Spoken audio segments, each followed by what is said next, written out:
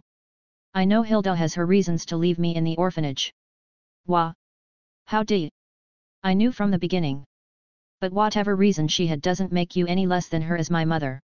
It was a teary moment, but thank goodness it was interrupted. Nurina. Oh. Bad timing. I'll just go this way. Lonath. Yes, Nuri.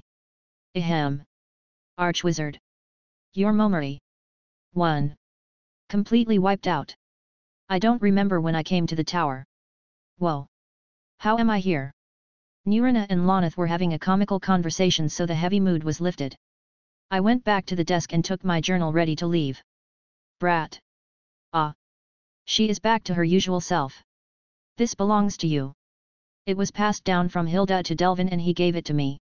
You will know what to do with it. She gave me a red note. It had a strange insignia of a beast roaring, and around his head is a mane of fire. Fire mane. That was not me or Nurina, this was Lonath. The symbol of Great Clan Fire Mane, right? I was confused. Why does Lonath know that name? You know them? Nurina asked. Ah. I was invited in their castle once. Clan Fire Mane is big and ancient. I have a friend from the Mane family. His name is Tyr. We met before the Great War and participated together in it, but he was wounded. After it, his brothers left to Hammerfell and I took him back to Skyrim. Doesn't sound like a rosy tale. I said. Tyr and I go way back. If you need help from the Fire Manes, just find Tyr and say my name. Even though you look like one of them, I guess you are a bit shorter. What's with that? I am no short at all.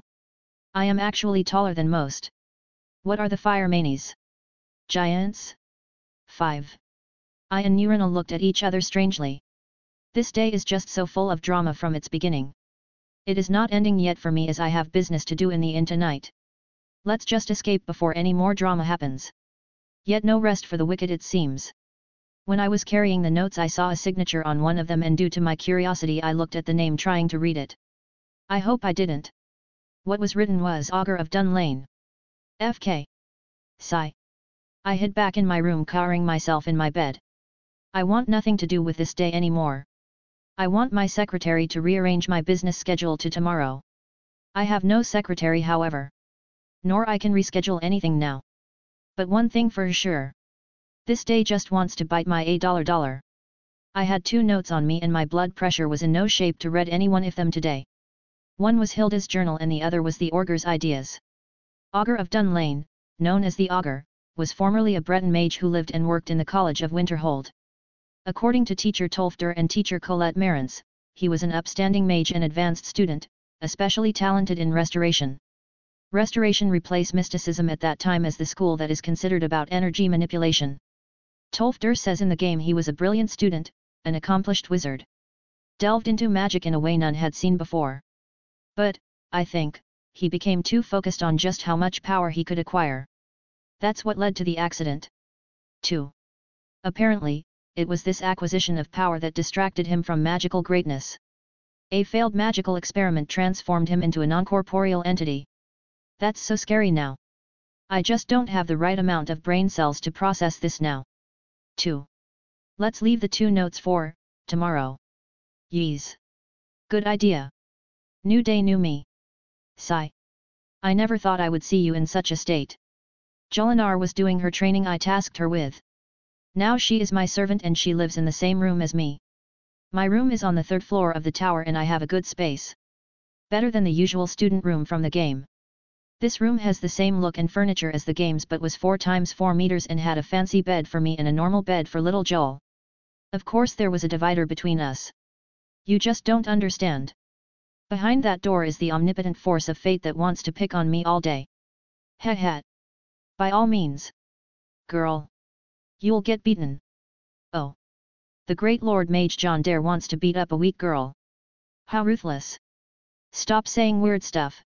You are coming with me as a meat shield tonight. If fate came to bite my $1 I'll throw you at him and run. You are taking me outside. Will I get to wear the new outfit? She jumped from her side of the room lively and jumped on my bed. She was showing some skin but I got used to her these past days. 1. She was holding a note and writing something. Another crazy poem? Yes, you get to wear it. You'll carry my sword too. Yay. What's going on with her? So cheerful. Something good happened today. What? Are you not noticing anything different with me? Wait a second. Isn't this that question? Something different? Crap. This is that question when a girl changes some makeup or hairstyle then ask her boyfriend and if he failed to answer then it's over. Well. Technically, Joel is no girlfriend of mine but I have to answer that accurately or my morale will take a bigger hit. Damn it, this day is not taking it easy on me at all. I'll make it this time. Your hair. She shook her head. You buffed your breasts with some magic or anything?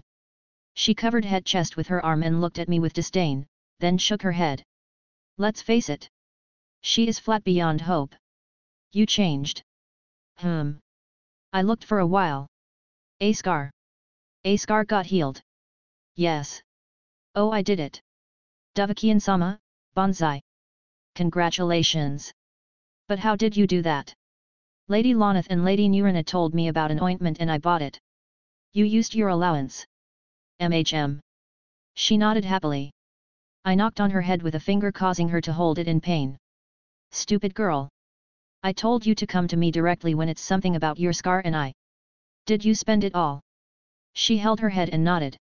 I'll buy it for you from now on. Did they say anything about your eye? She shook her head. Actually, healing that is much harder. Fine. Go gear up now.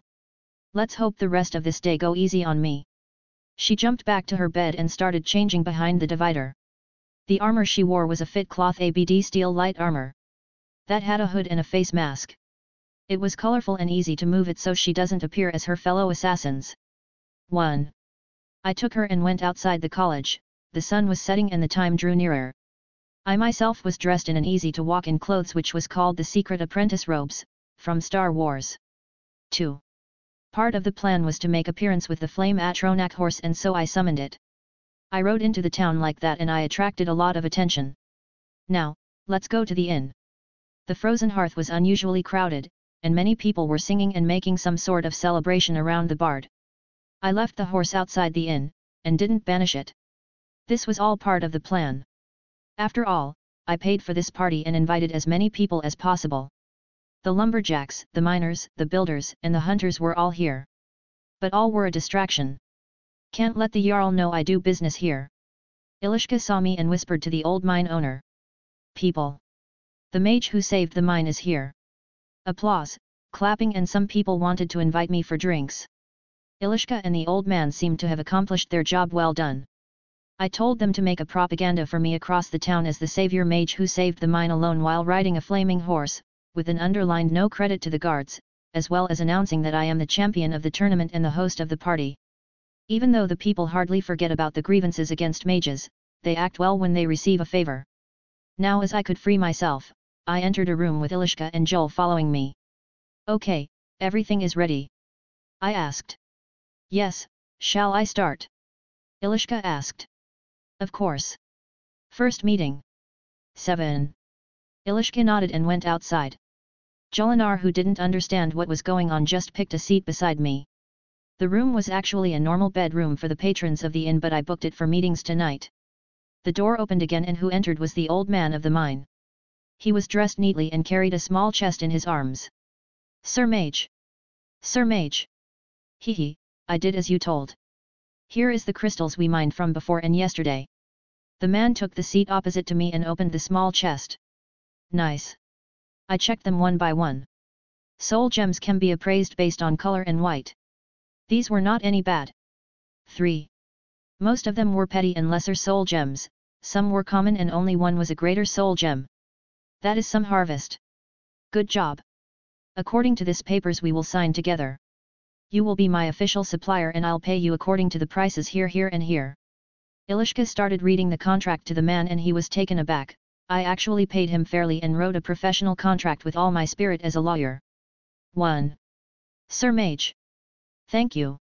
Good, let's work together for Winterhold, old Vikman. For Winterhold? Of course. Thank you. The man said and left. Next.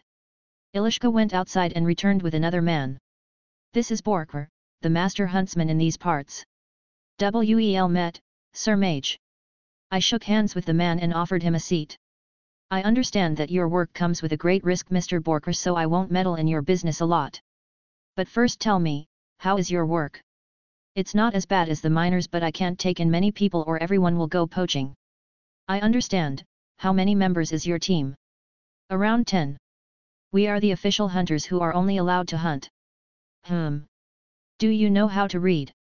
Yes, Sir Mage. I gave the man a paper and he started reading. Which one of these animals do you hunt? Mostly, all of them, except Horkers. Do you see these words on the other side? Ah. Normal and greater things with colors. It is like this, you kill an animal and trap its soul by a magical bow or dagger I'll provide you with. The soul will go to the gem it fits and the gem will shine brighter. I started telling the man about the prices and the soul trapping process, also how to do business with me. He asked some questions but it all went well and another contract was signed. Now I get the gems and get them filled, the marketing is easy since I have the whole damn college. The man left with the chest of soul gems and some enchanted daggers. Now for the third business partner. Third? Ilishka asked as that was not in the plan. Yes, it's you Ilishka. I said, I have a very profitable business in mind. Chapter 54, Confronting the Jarl. A/N, a very big apology to @angry_bear on Patreon. I haven't checked it for 2 days and haven't seen the donation. Thank you very much. And congratulations on becoming a greybeard. Sir Mage. You want me to do business? I am afraid I have nothing I can offer. Ilishka quivered and looked away. What are thinking of? I said business, not your body. She looked at me as if she wasn't expecting that. Thank you, sir. Actually you still have to hear me first. The business proposition I am about to ask you will bring a big change to the town. Sir Mage. I don't think I can be much use in any trade. What if I help you rebuild the house? And give you a comfortable job? That's all too good to be true, sir. I am planning to start a bathhouse business, something like the one you used to work in. Ilishka shook her head, I don't want anything to do with it. I have spent 5 years doing all this and that with men. I will do it no more. I don't want you to do it. I want you to run it. Run it? But I have no brain for money, sir. And Winterhold has no one wealthy enough to bathe in a bathhouse. Sigh. What about mages? What about them? We have baths but we barely touch girls. Look, this is business. Winterhold has no money or goods circulation process. It was all sucked by the Jarl. Now if you want to energize the economy you need to start expanding your market. The town has nothing. Completely nothing. This is a slow death state and you all will perish no matter how many iron mine or lumber mill you have. You need to build an economy based on everyone's capabilities. And you have the biggest gold trove in goddamn Skyrim ready for the taking. The college holds wealth that no one can imagine and more importantly they can't be influenced. If an establishment like a bathhouse was made then the people from the college will lose their minds over it. I also have seen many beautiful girls in the town. If they were to be put on a healthy food system and training, they will be the most dazzling girls in any bathhouse. I will not just take care of them. I'll give them a place to stay and all they need. Now, what do you say? My inner ex-earthling has squeezed out every bit of idea to make it look lucrative enough. Ilishka thought for a while, she raised her white hands on her beautiful face and started thinking. Will the girls get everything they need? A place to stay, health care, good payment, shares of the profits, 2 days off weekly. As well as food and drinks. What they have to do in return is follow my instructions and your guidance. I need their word of cooperation before I take the next move. I see. But how will we work? We can't draw water unless we are at a river and we barely have enough firewood in the inn. Do you know how many times I sighed in this day alone? Please, Ilishka, this is a magical world, any problems can be solved by magic. Ah. But sir. The girls will be Nords who lived in Winterhold most of their lives, so they won't think highly of magic. Those who don't want to work won't get the job, there is only one path and it's forward. Those who keep looking backward will eventually die out. Their choices are their own. When can you gather some girls? They are all at the hall outside. Fine. Bring them in and talk them into it. I will make you a partner if this project worked. Ilishka's eye lit up. She nodded and ran out. I stood up and told Joel to follow. She seemed a bit hesitant. What's wrong? Did you sleep with that woman? She asked. Something wrong with it? I don't know yet. She said with a mysterious voice and went out ahead. What's with her? I'll find out later. Now let's head to the inn hall and make some noise. The hall was hectic. I looked around and saw a face I know. It's Trudvar, the guard boy who ran from the mine to here. Wel met. I greeted him and sat down. Sir Mage. What a pleasant surprise. Trudvar said. He was a tall guy like me, with black short hair and a bit of a baby face. He is a good fighter though. 1. Let me get straight into business. You seem like a good guy and Ilishka vouched for you. Do you want to work for me? Wah. Work. Yes, I am planning to get the title of a Thane from the Jarl. 1. Ah. So you want me as a housecarl? Yes. I would be honored, Sir Mage. But the Jarl won't give the title easily. I'll force it out of him. If you do that, Sir Mage, I'll swear my allegiance to you. Do you have any friends that are good with swinging weapons and can be trusted? I know some. After the tournament, a fire broke out in Solitude and a member of our team ran away. We were between becoming guards or going to the chill, so I'll be able to persuade them into it. It's okay. I only will ask for them when the title is gained. Yes, Sir Mage. I hope you have luck. As I finished with the guy, Jolinar came to me and whispered something. Oh. About bloody time. Finally, the party made its goal. The Jarl is asking for me. A second later, some guards went in and one of them headed towards me. You are the owner of that demon horse. Oh. I have 2 more. 1. By the gods. Where do these demons come from? Anyway, better head to the Jarl with us now. He's asking for you. I spoke and raised my voice. Aha. The Jarl is asking for me. Will I get a reward? The guards were taken aback by my statement, but the people who heard me cheered. This is gonna be fun. 1. The people followed me as planned. This was only done by some old crowd manipulation trick. If few of the crowd did some notable action, the rest shall copy one by one. So, I made a few arrangements for some cheerleaders. 1. I stood in front of the Jarl's longhouse with around the 60 to 70 people who followed. A guard saw the crowd and ran inside to report. Some other guards centered themselves in front of the crowd. What is the meaning of this? A dark elf came out and was in a bad mood. I heard the Jarl has invited me for some reward, so I came, and my friends tagged along. Yeah. 2. Reward? Aren't you the owner of that so-called demon horse? I'll report to the Jarl. The dark elf went in. I could hear some yelling inside, but it ended quickly. A second later, the door opened again and who came out was Korur, the Jarl. Why are you folk standing around here? Because you called for me, Jarl. I spoke, they are my friends and we were drinking together tonight. So you're the reason behind this damn noise. We are celebrating the mine rescue, my Jarl. Sir Mage, rescued the whistling mine, Jarl. What will be the reward for him, Jarl? He is the tournament champion, my Jarl. These 4 were not just some normal people, they are the ones controlling the crowd as I paid them for. The rest of the people started taking from there and made a fuss on their own easily. These 4 just earned themselves a bonus. Korir looked annoyed, but he couldn't retort to this number of people. He can easily pay me up and get over with it. He also recognized me as the tournament's champion and attitude changed a bit. Fine. About the rescue. On behalf of Winterhold and its people, I thank you. He then looked around trying to find someone or something. Will I get to be a Thane? I asked. 3. This is a shameless question on my part. The Thane in the game was just a game title. But in real life, this title held much duty to it. A Thane is like a police officer. Someone with a title to command the guards around, make arrests and subjugate outlaws. You want to be a Thane? Korir looked at me as if he heard something funny. Thank you, my Jarl. I promise I won't disappoint you. Korir looked at me and his expressions carried a hint of anger. He felt like he was being led by the nose. A Thane, hey. He said, this title is a serious matter, you sure you want it? Of course. I also know that the Thane must be a landowner, so I really was planning to buy some land in the north near the college. Will you now? Korir looked at me smiling, but he wasn't amused at all. I will also need a housecarl. Thanes get one from the guard's rank, right? I'll be shameless just this time and ask for Trudvar over there.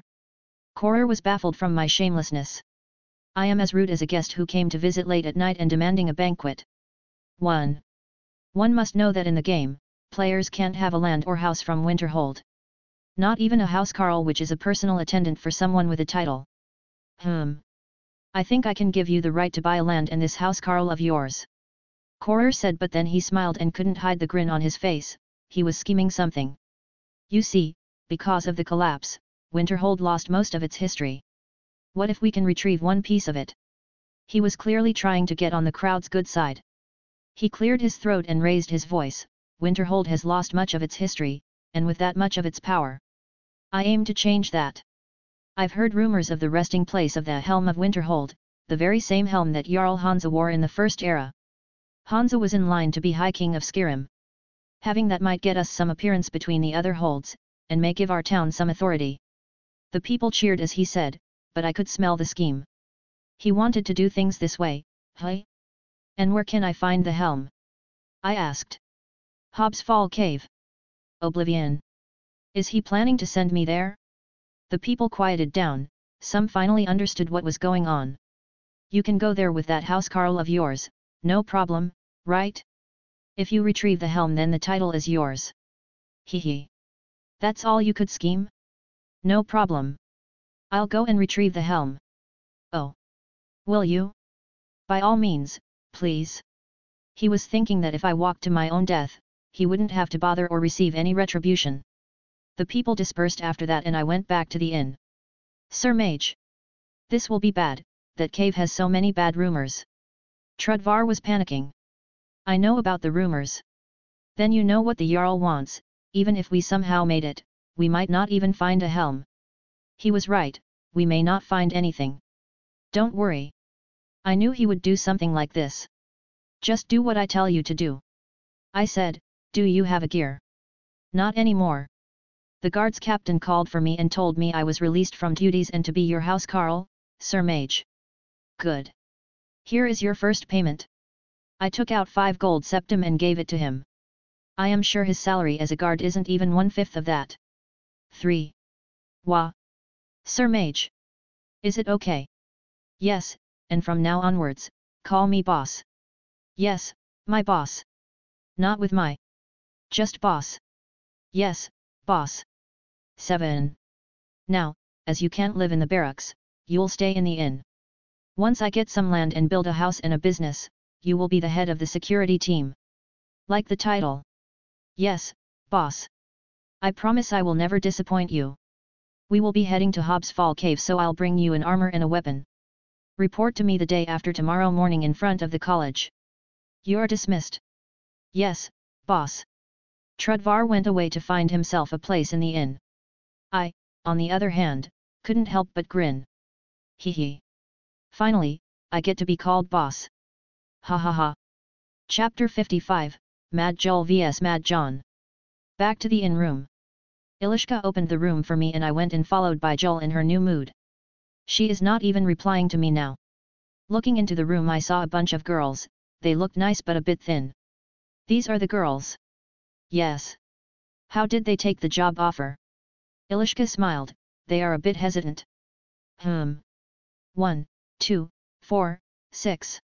18. Quite the number. They insisted that they would hear from you first.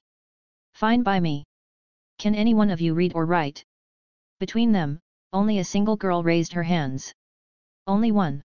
She has light ginger hair with green eyes, not the most beautiful among the others, but she had her own charm and looked confident.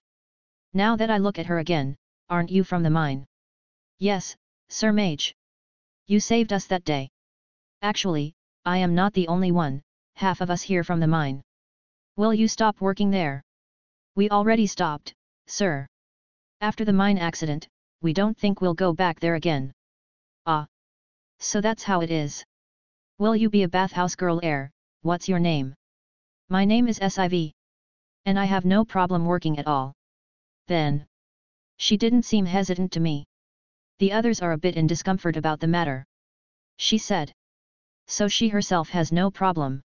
Picked the wrong person to argue with, it seemed, no problem still. You said you can read, do you recognize the term economy? I guess it's that thing about money and food.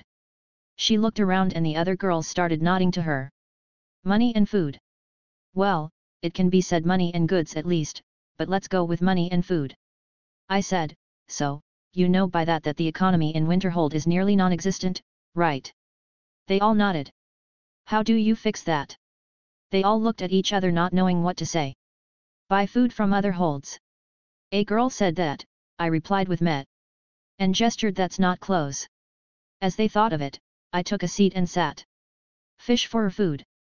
Hunt animals. It's the same thing, you idiots. We need ships to trade. No. We need a new Jarl. 5. Need more people to start working. Working. There no work around these parts for years. They started to think. Ah, what a blessing. Nords using their heads reminds me of my old bicycle. It caught a lot of rust and made a scary noise when I tried it sometimes later. Okay. Okay. All that you said can be considered right. But you missed one point. They all looked at me waiting for illumination. Does this town have any money? They looked at me and shook their heads. It has no transport, no safe routes, no good leadership, not even the minimal amount of work chances. All this and that needs money. But who will give you that much money? They looked at me and they already guessed it. The college. But sir, won't the guards harass us if we worked with the mages? I am a mage. And when I become a thane they won't be able to do anything against me, you will have the support of the mages themselves and you will live in places I'll prepare for you. Some of them nodded. I know it's not the job anyone would want, but you need to be the reason for this town to stand up. If things remain like this then you know better than me how will this town will end up. They nodded silently. One more thing. Have you ever heard of the Thieves' Guild? Some of them nodded, this was actually unexpected. The guild is not that famous outside Riften. On the surface, they are a group of thieves who rob homes. But what if I tell you that it's not really true? I said, the guild is dedicated in thievery, yes, but they are the experts when it comes circulating money, making deals, helping new work owners, loaning money, and all of that. They can make a town thrive and a town sink. Now, do you understand how important their work is? They nodded. Perfect. There is no real presence for them in Winterhold and I am glad things are this way. This job will exclusively be ours from the day we start the business.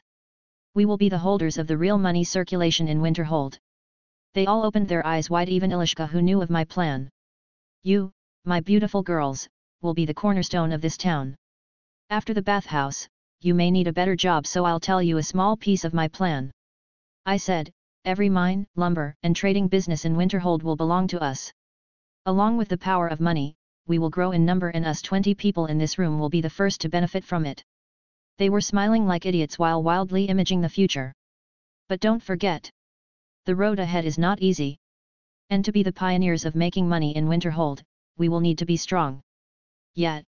We will face more than just the Jarl, but we have to challenge ourselves and prove we are the only ones who can save this god-forsaken town. Yet. We will not just save it. We will make it better than its glory days. Yes.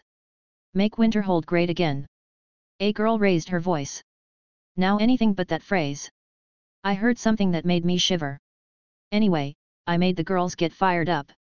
Even though Nords are thick-skulled, Nord women are pretty much sharper than men. I didn't lie to them in anything, but I just made it look achievable. After that, I gave them some instructions and sent them away. Now it's only me and Ilishka. I like these girls. I didn't hide my opinion, actually, they are very lively. Now hold it there, you can't have any one of them. I am not sure if we will be able to do business that way. Ilishka said. Hee. That leaves me with only one choice. I said as I approached Ilishka, who retreated back on her own. Boss, please. If it is you, I at least need to. As I held her and pulled her closer, we heard something fall and break on the floor. It was a wine bottle pushed down by Joel. Crap. She thinned her presence all the time that I forgot about her. She looked at us and said, "AB. I'll go clean that up." "If you please, boss." I seriously felt awkward. Joel was not even looking at me. I excused myself and went out, heading back to the college. Jolinar was quite moody and tried to break another bottle on the way out, but I managed to drag her before so. Walking silently into the dorm, I immersed myself in the warmth generated by the magical runes. This was very warmer than the outside. One of the main reasons why we mages don't go out. My room was protected by a lock spell only I could open, and I filled it with soft fur so it felt really comfy. Looking forward to the day after tomorrow, I sat on my chair and made the final improvements on the spells I am researching. By tomorrow, I'll be able to upgrade my arsenal one big time. The notes of the Augur and Hilda's journal are there atop of each other. I was about to stretch my hand to grab them, but unexpectedly I felt something cold on my neck. Joel was holding a dagger and pointing it to my neck. Jon wanted to at least look at her, but he heard her voice, "Don't look back." He was impressed. How could she sneak on him with ill intent while the spell alarm is active? This spell is a divination spell that has no counter. 1. The only explanation is, she has no ill intent. It also seemed that there will be an episode of Joel's Madness Returns. "What is the matter, Jules? Or should I call you Mabia?" Jolinar stiffened and replied quietly, "Don't ever call me by that name. I am Jolinar, your little Joel." "Oh." Jon was unexpectedly amused by her words. "Isn't that your birth name?" Jolinar's dagger pressed a bit harder, but she was not aware of it. Thousand curses upon it. Mabia died on that ship. Then why the dagger? I didn't ask for any. Shaving. Jon liked the situation for some reason. "Because I will force you." 1. Jolinar got closer and moved her head beside Jon's, and hugged him with her free arm. "What's wrong, Jules?" Jolinar took in a breath and said, "You smell so perfect." Jon was instantly creeped out and jumped from the chair, freeing himself from Jolinar. "Okay, now listen." He was about to say something, but he saw Jolinar in front of him. She was naked and her hair was everywhere, covering her face to her shoulders. Only her small pointy ears appeared. 1. She looked like the girl from horror movies, except she wasn't in a white dress, not pale, and holding a dagger instead of a doll. Still, Jon hated horror movies. 1. "Jules, what's wrong?" Jon tried to see what's wrong with her and was a bit worried. "You are. And left me. Choice. Why?" Jon couldn't hear what she was saying, so he got close to her and moved her hair away from her face. What he saw was the usual girl that follows him around these days. Her left eye was covered with an eye patch and her left showed less color than usual. "Why are you sad?" "Because you don't." She didn't say more, so Jon hugged her head to his chest. She too dropped the dagger in her hand and hugged him. "You are jealous of Ilishka." She hugged him even tighter and didn't say anything. Jon patted her head, trying to cheer her up. "Maybe because I am ugly." Jolinar was speaking her thoughts out. "Or maybe I should just die." Jon, who heard that, stopped patting her and his aura turned cold. Joel felt the change and looked up at him as he was taller than her, but what met her sight was Jon's hands coming to her neck and clutching on it. Jolinar was taken aback and held onto Jon's arm, but he only started to tighten his grip. "You want to die?" She heard a cold tone she never heard from him before, not even when he caught her and tortured her in that alleyway the day they first met. She looked at him and his expressions were not normal. His eyes were looking at her very amused, his lips curved into a twisted smile.